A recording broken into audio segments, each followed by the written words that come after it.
let's get to it. What it do, what it do, what it do. First little podcast setup. Let's get into it. What we on today? What we talking about today? Good evening, good morning. What's happening? Going on? Live from the JT Hustle Studios. How are you guys doing?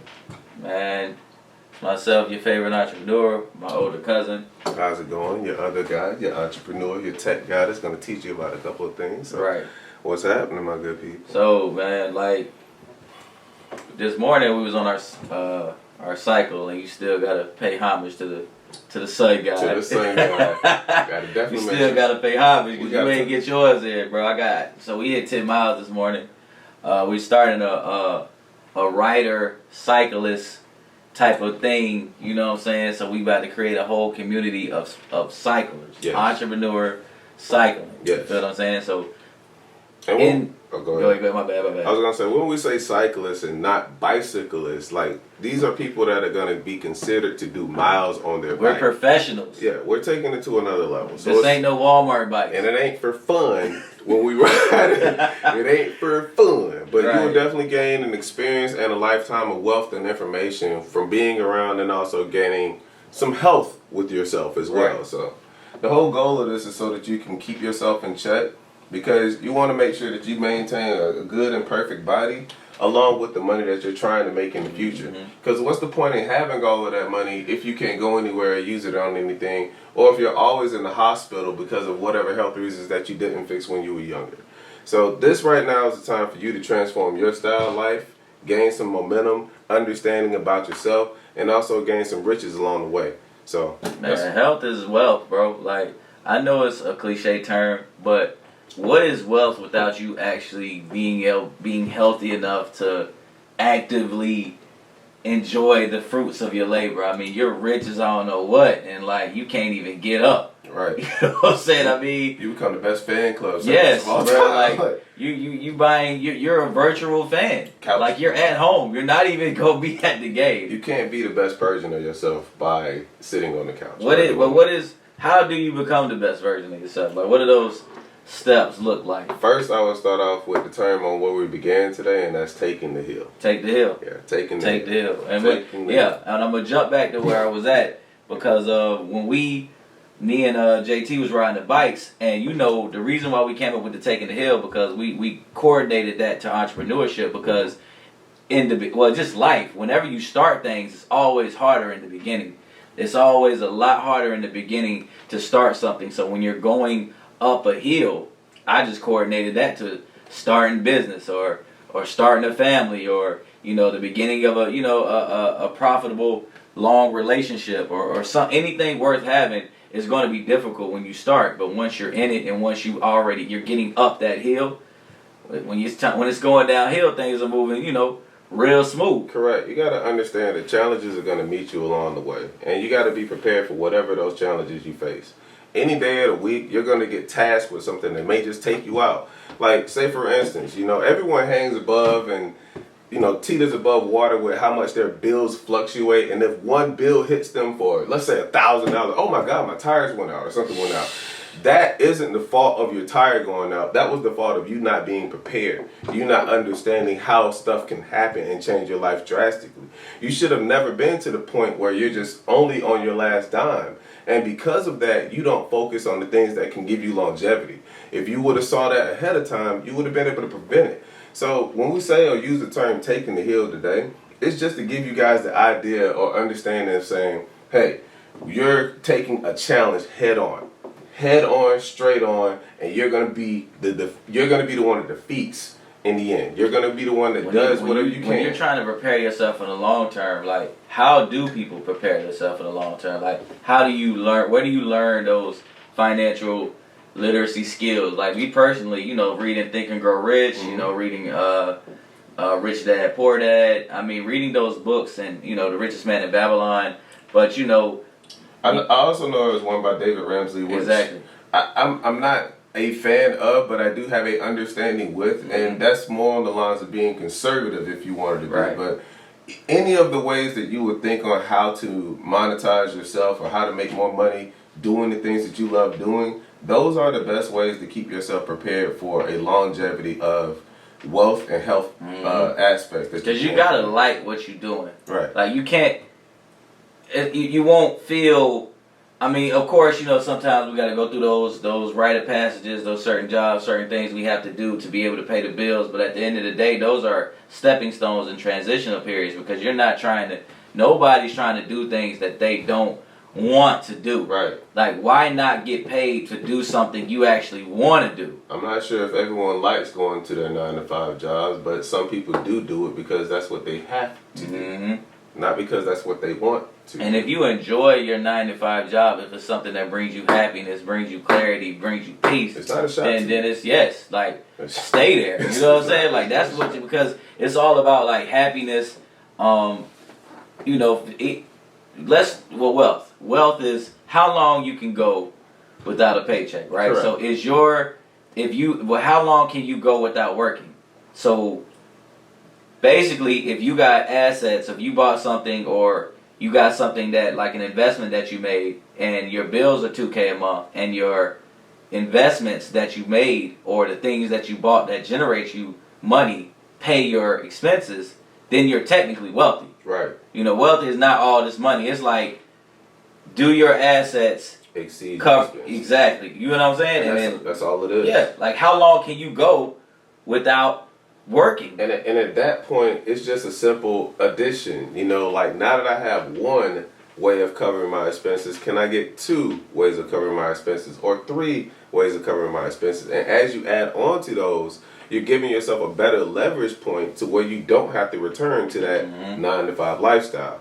You can cover your expenses living and using the bare minimum for a good bit of change, but then after some point, you want to make sure that you're making profit from what you do have at all given costs. A term I always like to use, and it's like you got to save to invest, not save to save. What's the first thing you think of in your mind when you think of save to invest, but not save to save? Because we always get this notion like, yeah, you got to save money, but that seems to be it. It's like, what am I saving? Like, okay, I'm saving, but your dollar's doing nothing. Yeah, but going down. Right. You know what I'm saying? It's being worthless. Like, can my dollar make a penny? Exactly. Like, exactly. Please. You know what I mean? Like, can it go to the next level? Like we got our bread in a savings account. We're not getting any interest on it. They're not matching anything. Ain't nothing really moving like that. So I mean. And the crazy part is this: the bank is doing exactly what you should be doing with your own money. Exactly. You should be trading. Stacking it, flipping it. Right. They're taking your money. They flipping it. Because you can't go to the bank and get a large amount of dollars out from the bank. You're going to cause them a corruption, and they're also not going to let you do that all at one time. Exactly. Because it messes up their trade. It messes up how much cash flow they have because they have your cash. You guys. So if you are using your money and trying to maintain or be wealthy, saving is not going to get you wealthy. It's not going to get you far in life, but it's going to be a waste of time to use because it did not bring you at least 1 cent to your dollar. 1 cent. It's crazy. It's really crazy, man, because the thing we do here in, the hustle family, the hustle community, we're always looking to automate businesses, and we're always looking to create passive streams of income. Basically the same thing, automating business. Some people like automating business. What are you talking about? Yeah. Just creating different streams of passive income because we like to ride bikes all day. Right. Like we don't like to do nothing All day. So it's like, in order for us to not do nothing, we have to hire the people or make certain investments. We have to make certain investments in different things that's going to make us money. Okay, automating, right? You're either got software or you have people actually doing the work for you that you would need to be doing. Now, you can't just be doing nothing. You feel what I'm saying? But we like to do nothing. We like to cycle all day and be sitting and making content all day. So we have to have passive streams of income. We have to have foundations set up prior to us being here to be able to be sitting here and talking to you. You get what I'm saying? Correct. Something has to be going on behind the scenes in order for this to be happening right now. Exactly. And it's just, why not? How many sources of income should the average American have? It should be how more. Many and why? Yeah, and why should it be limited? Because every time I think of 6 to 7, if not more. You know what I'm saying? And that's an average. As much as you can manage, but let's just say put on your hand 5. 6, 7. All right. How many bills do you have? That's how many streams of income you should have. Fair enough. How many bills do you have? You got your phone bill, your light bill, your rent, your water, bill, cable, all this stuff. Then you got your internet, all that. You know what I mean? So however many bills you have is however many sources and streams of income you need to have, because this is a scary thing. Me and my business partner, shout out to another sponsor, Royal Marketing Firm, man. Any type of music marketing, any type of music marketing sales funnels, we help artists make money. Our most successful artists make $5,000 off 50 super fans selling a $100 product. Let's go. So reach out to Royal Marketing Firm if you do music. Talk to and but back to it, it's like my business partner was saying, building on security, right? Yes. Because we was always taught, get you a good job in security, but like that one job is paying for 12 bills. All of them. And you know what I'm saying? But is that secure? And if that job leaves or that company tanks, yes, you're gone. It's over. So what is really secure? Isn't secure like having 7 streams of income and you know what I'm saying, and managing those? That would be the more profitable side if you're trying to be or wanting to be someone that is afraid of really going broke, because I think the only people that don't see it as a possibility are those that work a 9-to-5 job. You know, like you never think of the opportunity of your company just saying we don't want you anymore and dismiss your services. At that given point in time, you have to find new employment. Man, I don't see the security in it, bro. And I don't see any security of me depending on someone else to do what you can exactly do for yourself. Depending on this one source of income to pay 12 bills. Correct. I mean, somebody logically, because we might not be the smartest people in the world. So, some expert has to come on and tell us why that one job, we should be using one job to pay 15. If I can get some of that knowledge, please educate me. I want some of that game. Like, I can't sit here and act like I'm the expert. I just do a few things, here and there. Right. I try not to squander a few opportunities. Not let them slide easily, But yeah, man, it's like, come on, man. Like, you got to. Hey, my fault. You got to be able to make things happen, consistently. Correct. Consistently and at scale. And the reasons why we say that or bring up the viewpoint of taking the hill is because it's an action. It's a call to action for you, anyone else around, your friends, your peer group, the people that you go to the bar with. Look, you only go to the bar on a Saturday because you want to, because that's the operating time that they've given you. What happens if you go to the bar on a Tuesday and no one's there, but you just wanted to drink? Hey, going to the bars on the weekends or doing anything. Right. Bro. Give that freedom to what you want to do, not what your job and people around you allow. So when we say take the hill, understand it as a call to action. Something that you need to do and internalize and make betterment out of yourself so that you can take the hill. Taking it a different angle, a different advantage point, and a different growth of mindset. Be a better person than what you would have been working that job. So what's the biggest reason why people don't pursue their passion? Fear. So fear of doubt, fear of the community around them, fear of the idea of failure, fear of everything that has nothing to do with you at least trying. Right. Fear of everything that's stopping you, and it's all a mindset. Fear is nothing more than a mindset. If you are afraid of something that you didn't know that was there, and you went through the door and found out that there was nothing to be afraid of, that's the person that you really are. You should be the person that is unafraid. You should walk through the door and see what's through that door, and transition yourself to be a better person, because if you don't, you'll always be the one that's wondering what you could have done, what you would have done, how you would have been, what you should have done. And you can live in those regrets. We're not trying to be the people to leave you here living in those regrets. We're trying to at least give you something so that you can learn and apply in your actual day-to-day life, 9 to 5, whenever. Use these skills, learn these things, using these tactics, taking the hill. Transform yourself and transcend your mind. Where does the fear come from? Where is it where is it rooted? I mean, I understand that, environmental things, if our parents do a certain way and act a certain way, and then you were saying just the fear of the community around you, but we weren't born this way. Right. So it's like, Is it just the social engineering? Like, where does the fear of rejection and doubt and all these things come from? Because we're not born that way. So I mean, is it more of your environment, the things that you're taking in, and like where does it really come from? What do you think? I'm conceptualizing to think that it comes from your own childhood, the friends and people that you are around, because those people will be the people that help elevate you and also keep you down at the same time. So if you have friends around you that don't say things like, hey man, you can do this, or hey man, you can do that, or hey man, you should be this, or you should do that, giving that high motivational, intrinsic motivational encouragement day in and day out, you probably will not see yourself be the best version of yourself, and your friends around you don't want to see you be the best version of yourself either. So I would directly correlate your friend group to your success level.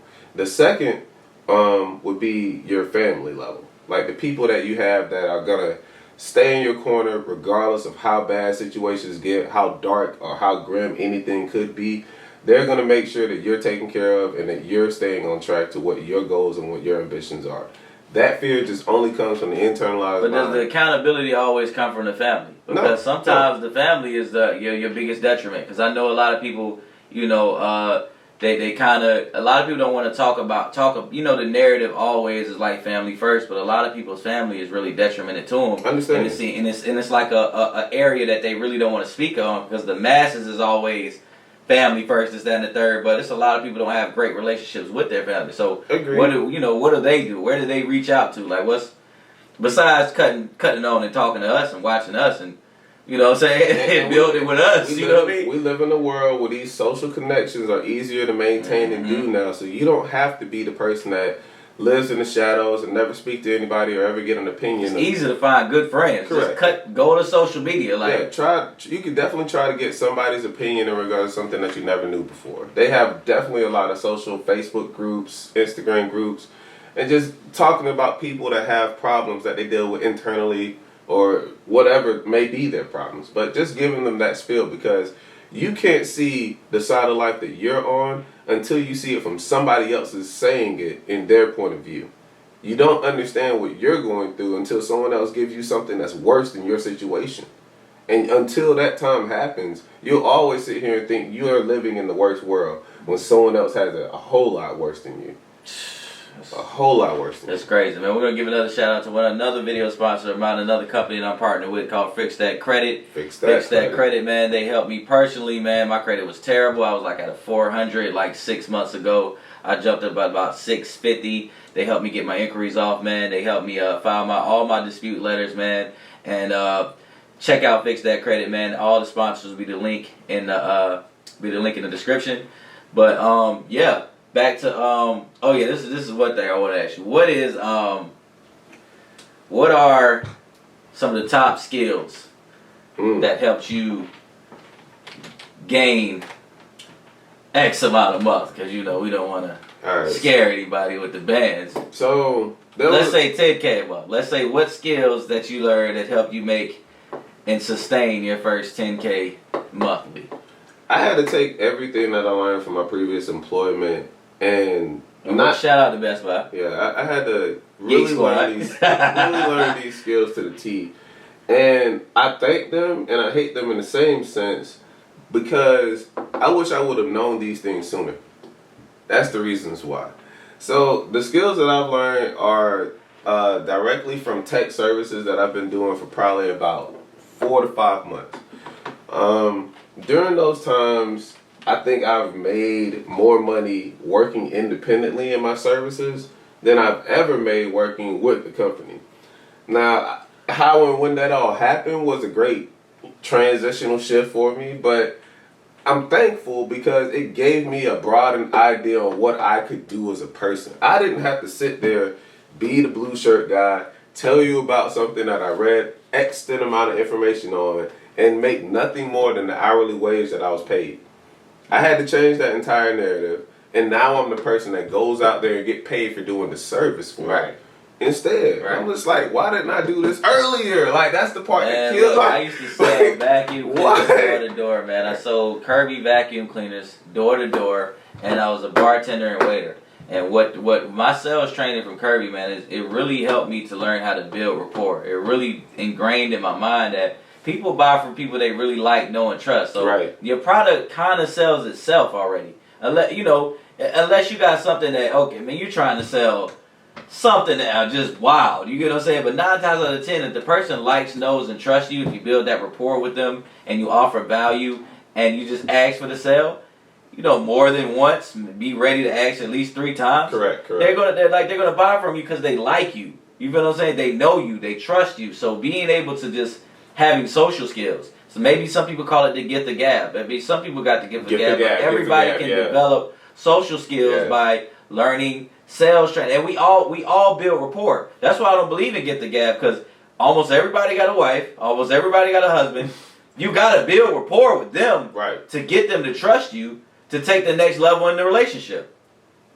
You got to build the rapport with your boss at the job to get the promotion. Right.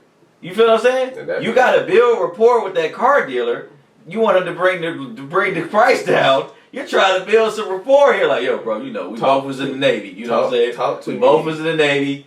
We both got this ability. Come on, bro. Like, it's commonalities here, man. Let's look out for me. Talk to me. You feel what I'm saying? And sometimes the color of your skin is rapport. Yes. It's an automatic, like, psychologically, more people do things more often for people who look like them. You know what I'm saying? So it's like you build rapport every single day. It's just all in how you transition and use it to your own advantage. Yeah. And like I said, if I wasn't sitting there being an idealistic mind employee working, making what, $13 an hour? Exactly. Why do people think with sales you have to convince people to do something? No. When people think of sales, man, I don't be wanting to persuade nobody, convince you. You're not doing that. No. You're just being you. You're in here for an entire purpose when you're at the store. Your purpose is to buy something. I'm here to give you what you're here to buy. Exactly. Like I'm helping you. You know what I'm saying? Like, I'm not in here. I'm not the big bad wolf here. Like, the salesperson's job is to help you. Yes. If you didn't buy anything, I did not help you. Yeah. You know what I'm saying? Like, here to help, bro. Did you buy what you buy? I'm sure you bought everything in your home. More or less, I could give you an opinion about how I really felt in the store at the time. I could care less about what you bought. It was just whether or not I built the rapport with you. Like, you bought something because I was nice enough to you. And I'm exactly. Just like that. Like, you know, right. like, Let's get it. Like, it wasn't even about that part. Let's get it. The rapport is what got me. The rapport, bro. And you got to use that to your best advantage, dog. You have to. Man, you ain't got no choice. You got to be building with people. Like, you got to be building with people to be able to, because that helps you take the hill. Yes. The more, it's social capital. A lot of people be focusing on, like, the physical capital, the money in their pocket, but who is everything. Yes. That network. You know what I'm saying? Getting in that room. You know what I'm saying? Getting in that room. Especially shout out to JT, man. Like, he put us in the room. What? He put us in the room and we closed the fuck. Damn, I'm about to curse. Yeah. We closed the. Tone it down. I just dissed you. Hey, so we sent the invoice. Put it like that. We got in the room and we sent the invoice. And that's how you have to close and I'm not speaking until it's paid. Like I'm not showing up until the invoice is clear. So you'll definitely have a lot of that going on when you have good networking opportunities, man. It's I go back to what I said earlier. I definitely think it's people's friends group who hold them back. Oh yeah, 100%. If you're sitting here and you're watching or you're listening, hey man, look, if you're watching television shows that have nothing to do with giving you information or knowledge, cut it out. It does not help you. Those drama reality shows that you watch every day, cut it out. They do not help you. That even goes for the ones that are good, like Power and Empire. Cut it out. You need to get something that is going to make you... I like watching Power, but I mean... You need really to watch something that is going to make you educational. You're trying to turn to El Chapo. Yeah. None of y'all not trying to do that. Nobody, not the 80s. Y'all not like that. Nobody's not Everybody's telling. Everybody's on paperwork, y'all bro. Y'all do not have to do that, bro. But understand, I'm not taking away any of your luxuries, but that is a direct correlation to why you can't be successful if you're watching stuff like that.